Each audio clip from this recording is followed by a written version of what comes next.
नमस्कार स्टूडेंट्स, आप सबका एक बार फिर स्वागत करते हैं स्किल प्लेटफॉर्म के ऑनलाइन पोर्टल पे। स्टूडेंट्स, आज के इस वीडियोस में हम बात करेंगे डीसी मोटर की स्पीड को किस प्रकार से कंट्रोल कर सकते हैं और उसको कंट्रोल करने के लिए कौन कौन सी टेक्निक्स मेथड्स हम यहाँ पे यूज़ करेंगे, सभी का डिस्कस इस वीडियोस के माध्यम से करेंगे। अगर पहले कंटेंट्स की बात करें तो इससे पहले जो मैंने यहाँ पे टॉपिक्स पढ़ाए हैं वो कुछ इस प्रकार से हैं, आप लोग यहाँ पे स्क्रीन पे देख सकते हैं। यहाँ पे आप लोग देख सकते हैं डीसी मोटर की डेफिनेशन जो मैंने लेक्चर नंबर 1 में करवा दी है। आप लोग प्लेलिस्ट को ओपन कीजिएगा और वहाँ पे जाके आप सभी लेक्चर्स की लेक्चर जो हैं वो आपको यहाँ पे अवेलेबल हो जाएंगे। मेरे द्वारा काफ़ी गहराई से काफ़ी इंटरेस्टिंग सेशन के लेक्चर यहाँ पे लिए गए हैं। यहाँ पे डीसी मोटर के प्रिंसिपल्स की भी मैंने यहाँ पे लेक्चर सेपरेट बनाया, आप लोग वो भी प्लेलिस्ट से जाके डाउनलोड कर सकते हैं या फिर देख सकते हैं। डीसी मोटर वर्किंग्स पे भी बनाए हुए हैं, डीसी मोटर कंस्ट्रक्शन पे बनाए हैं, उसके बाद डीसी मोटर टाइप्स पे भी मैंने बनाए हैं। डीसी मोटर ईएमएफ इक्वेशन का भी सेपरेट लेक्चर यहाँ पे है। उसके बाद डीसी मोटर स्टार्टर जो होते हैं, स्टार्टर जो इसको स्टार्ट करने में हेल्प मिलते हैं, वो चीज़ें भी यहाँ पे मैंने डाली है। डीसी मोटर का स्पीड कंट्रोल जो कि आज का टॉपिक है, उसको अपन इस वीडियोज़ के माध्यम से समझने की कोशिश करेंगे। विद्यार्थियों, मैं आपसे कहना चाहूँगा कि ये सभी लेक्चर जो हैं काफ़ी इंटरेस्टिंग हैं। आप लोग 1 बाय 1 लेक्चर्स को कंप्लीट कीजिएगा, अपने होमवर्क को यहाँ पे मेंटेन कीजिएगा। तो चलिए यहाँ पे ज़्यादा समय न लेते हुए अपने टॉपिक्स पे अपन चलते हैं। डीसी मोटर की स्पीड को किस प्रकार से कंट्रोल कर सकते हैं।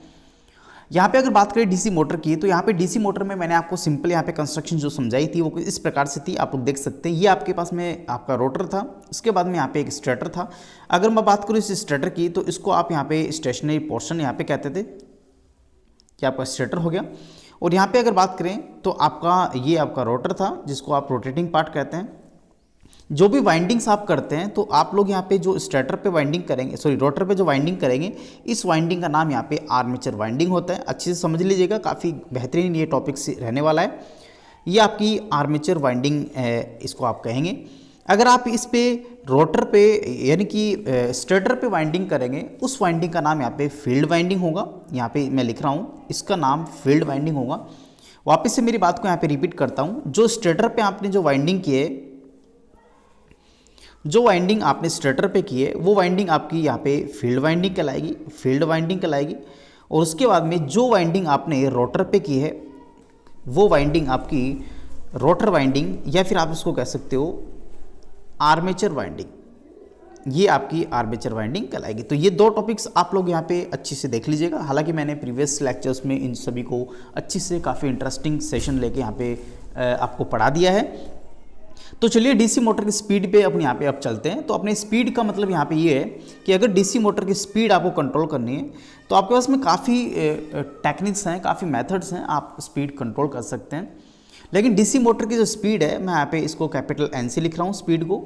अगर मैं स्पीड को शून्य से अधिकतम गति पर अगर मुझे किसी भी मोटर को आसानी से रोटेट करवाना है, चलाना है या फिर उससे कोई काम करवाना है, यानी जीरो नहीं होना चाहिए। अगर स्पीड जीरो हो जाएगी तो फिर मोटर चलेगी ही नहीं, और मोटर जब चलेगी नहीं तो अपन ये चीज़ पढ़ेंगे ही नहीं। तो इसलिए मोटर की स्पीड जो है जीरो से अधिकतम पे उसको नियंत्रित किया जा सके, यानी कि उसकी स्पीड में कम ज़्यादा जो भी लोड है उसके अकॉर्डिंग उसकी स्पीड को हम कंट्रोल कर सकते हैं। तो उसके लिए जो टेक्निक्स यूज़ की जाती है, या फिर आप कह सकते हो डीसी मोटर की गति को घटाना और बढ़ाना, यानी कि गति नियंत्रण करना, वही इसकी डीसी मोटर की स्पीड कंट्रोल यहाँ पे कहलाते हैं। तो आप आई होप ये समझ पाए होंगे कि किस प्रकार से स्पीड कंट्रोल यहाँ पे कर सकते हैं।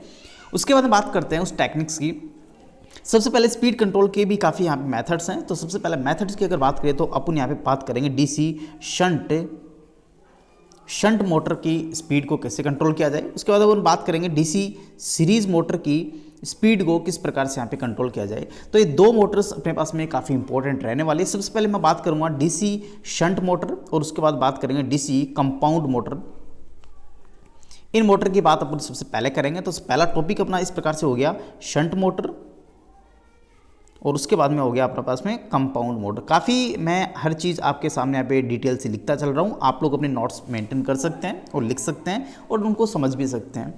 उसके बाद में यहाँ पे शंट मोटर की बात करेंगे। तो शंट मोटर का डायग्राम्स आप लोग यहाँ पे देख सकते हैं कि यहाँ पे अगर मैं बात करूँ, ये आपके पास में एक रेजिस्टेंस हो गया, ये मेरे पास में आर्मेचर हो गया जो कि मैं आपके सामने यहाँ पे बना रहा हूँ, और यहाँ पे अपने पास में एक फील्ड वाइंडिंग लगी हुई है जो कि यहाँ पे आपके सामने मैं दिखा रहा हूँ। ये इसका नाम FSH यानी कि शंट में फील्ड वाइंडिंग, इसको नाम मैंने दिया है, इसका नाम यहाँ पे फील्ड वाइंडिंग है। ये आपका एक रेजिस्टेंस है जिसका नाम मैंने RA दिया है, यानी कि आर्मेचर के सीरीज में जो रेजिस्टेंस लगाया है उसको RA से मैंने डिनोट किया है। यहाँ पे आप लोग देख सकते हो आर्मेचर का EMF जो है आपका EB है, और इसको मुझे वेरिएबल बनाना है, यानी कि मैंने इसको वेरिएबल बना दिया रियोस्टेट के रूप में, क्योंकि मुझे इस रेजिस्टेंस की हेल्प से आर्मेचर की स्पीड कंट्रोल करनी है। तो पहला मेथड हमने सीखा कि आर्मेचर की स्पीड कंट्रोल करने के लिए अपने पास में जो टेक्निक्स है उससे अपन आर्मेचर नियंत्रण विधि यहाँ पे कहेंगे। तो मैं यहाँ पे लिख देता हूँ आर्मेचर नियंत्रण विधि। तो अपने पास में पहला टॉपिक कौन सा हुआ, पहला प्रकार कौन सा हुआ, आर्मेचर की हेल्प से आप गति को कैसे नियंत्रित कर सकते हैं। उसका डायग्राम मैंने आपके सामने यहाँ पे लिख दिया, आप लोग उसको लिख लीजिएगा। हालांकि यहाँ पे आप लोग देख पा रहे हैं डायग्राम्स आप लोग यहाँ से भी लिख सकते हैं, जो कि आप लोग मेन स्क्रीन पे देख पा रहे हैं। ये आपका आर्मेचर नियंत्रण विधि का डायग्राम है। देखिए यहाँ पे सबसे पहले मैंने आपके पास में परिवर्तित रेजिस्टेंस लगाया, जो कि यहाँ पे आप देख पा रहे हैं। ये आपका आर्मेचर था, ये आपकी शंट फील्ड वाइंडिंग थी, और उसके बाद में यहाँ से मैंने इसको DC इनपुट में इसको DC दे दिया। तो ये डायग्राम्स आप लोग यहाँ पे लिख सकते हैं अपनी नोटबुक्स में, अच्छे से आपको समझ में भी आ रहा होगा।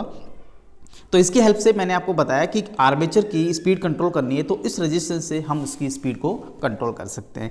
तो इस प्रकार से आप लोग कह सकते हो कि आर्मेचर के श्रेणी क्रम में जो हमने परिवर्तित प्रतिरोध यहाँ पे लगाया है, संयोजन जो किया है, उससे अपन उसके प्रतिरोध को परिवर्तित करके उसकी गति को नियंत्रित कर सकते हैं। गति नियंत्रित करने के भी यहाँ पे एक फॉर्मूला है, आप लोग वो भी यहाँ पे पढ़ेंगे। तो सबसे पहले बात करें तो गति नियंत्रण यानी कि एन से इसको डिनोट कर रहे हैं, और डायरेक्टली प्रोपोर्शनल यानी कि समानुपाती जो भी उसमें बैक EMF होगा। अभी मैंने आपको बोला इसके अंदर जो EMF होगा वो कौन सा होगा, बैक EMF, यानी कि बैक EMF इसको अपन कहते हैं। उसके बाद में डिवाइड बाई फ्लक्स। तो इस फॉर्मूले से हम इसकी गति को नियंत्रित कर सकते हैं। तो पहला अपन बात करेंगे गति नियंत्रित करने के लिए, अगर आपको पास में फ्लक्स में वेरिएबिलिटी अपन ला दें, यानी कि फ्लक्स को नियंत्रित कर लें, तो आपकी गति नियंत्रित की जा सकती है। तो इस चीज़ को इस प्रकार से आप लोग लिख सकते हैं। ये फॉर्मूला आप लोग राइट डाउन कर लीजिएगा, काफ़ी बेहतरीन ये फॉर्मूला है। उसके बाद बात करें इसकी बैक EMF की, तो यहाँ पे EB equal to V minus IA/RA आपका ये बैक EMF का फॉर्मूला हो गया। अगर बात करें N इजिकल टू EB/φ, अगर इस EB की जगह इस वैल्यू को रख दी जाए तो कुछ इस प्रकार से आपके पास में फॉर्मूला बन के आ जाएगा। तो N इजिकल टू यहाँ पे स्पीड अपन निकाल रहे हैं, तो speed equal to V minus IA/RA बटा अपने पास में क्या आ जाएगा, फ्लक्स आ जाएगा। तो ये फॉर्मूला आपके पास में निकल के आ गया, यानी कि मैंने यहाँ पे EB का मान यहाँ पे रखा है, सिंपली आप समझ सकते हैं EB का मान यहाँ पे रखा है। तो इस प्रकार से ये फॉर्मूला ये बन गया। तो DC मोटर की स्पीड कंट्रोल का पहला मेथड आपको समझ में आ गया होगा। मैं बात कर रहा हूँ DC शंट मोटर की। तो आर्मेचर की गति को कैसे नियंत्रित किया जाता है। तो आर्मेचर में क्या होता है, उसके सीरीज में रेजिस्टेंस मैंने लगा दिया, रेजिस्टेंस को जैसे जैसे मैं वेरी करूँगा, जैसे जैसे घटाऊंगा, तो उस प्रकार से उसकी गति में परिवर्तित हो सकता है। तो इस प्रकार से इसका नाम हो गया आर्मेचर नियंत्रण विधि। आई होप आप समझ पा रहे होंगे। चलिए आगे बात करते हैं इसी चीज़ को। अगर मैं देखिए इसकी गति को नियंत्रित करें और भी कुछ टेक्निक्स में आपको समझाने की कोशिश करूं, तो आप यहाँ पे देख सकते हैं कि N इज डायरेक्टली प्रोपोर्शनल किसके, EB के।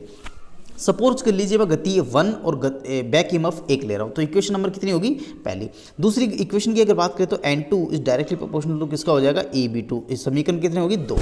अगर मैं दो मोटरों में कंपैरिजन करके उसके स्पीड में तुलना कर रहा हूँ, तो आप कह सकते हो इसको डिवाइड करें। तो डिवाइड करेंगे तो N1 बटा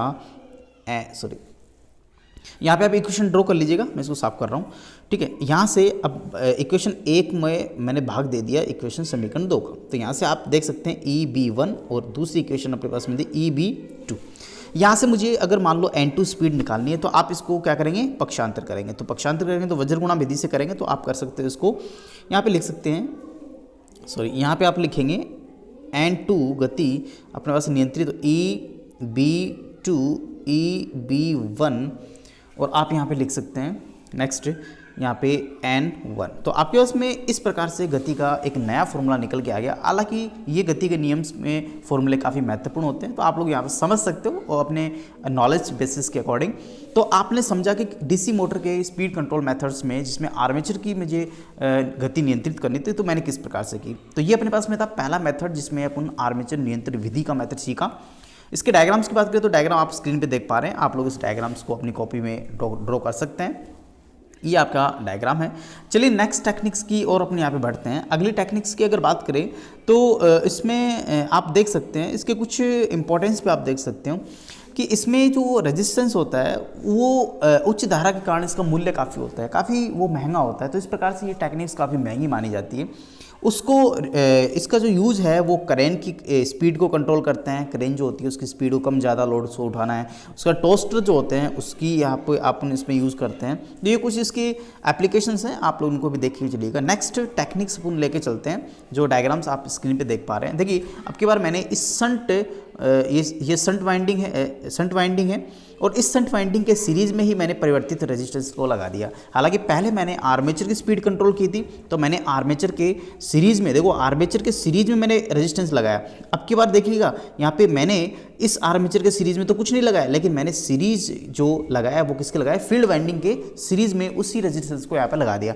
तो आप कह सकते हो कि फील्ड की जो स्पीड है उसको आप कंट्रोल करोगे रेजिस्टेंस की हेल्प से। तो इसका मेथड क्या, इसका नाम क्या पड़ गया, शंट फील्ड नियंत्रण विधि। तो आप इसको लिख सकते हैं शंट फील्ड नियंत्रण विधि। तो दूसरी विधि आप लिखेंगे कि अपने पास में शंट फील्ड नियंत्रण विधि अपन यहाँ पे बात कर रहे हैं। उसका डायग्राम कुछ इस प्रकार से आप लोग देख सकते हैं इसकी स्क्रीन पे।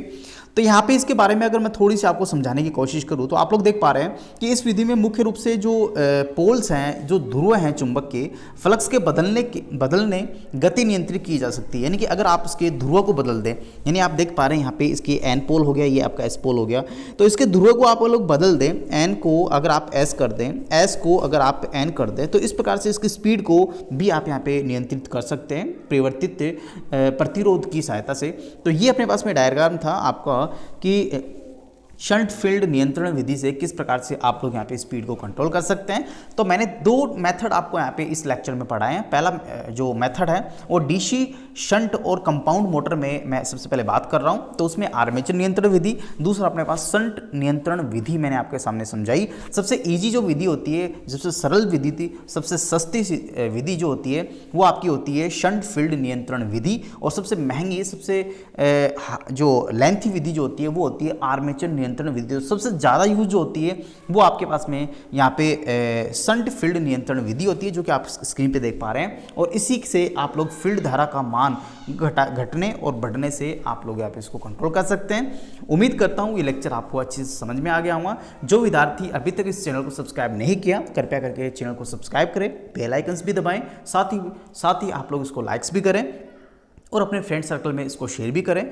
जो अभ्यर्थी यहाँ पे नए जुड़े हैं वो कृपया करके शेयर करें, और जो अभ्यर्थी पहले से जुड़े हुए हैं वो कृपया करके कमेंट करें, और अपने नए मित्रों को भी यहाँ पे इस चैनल पे लाने की पूरी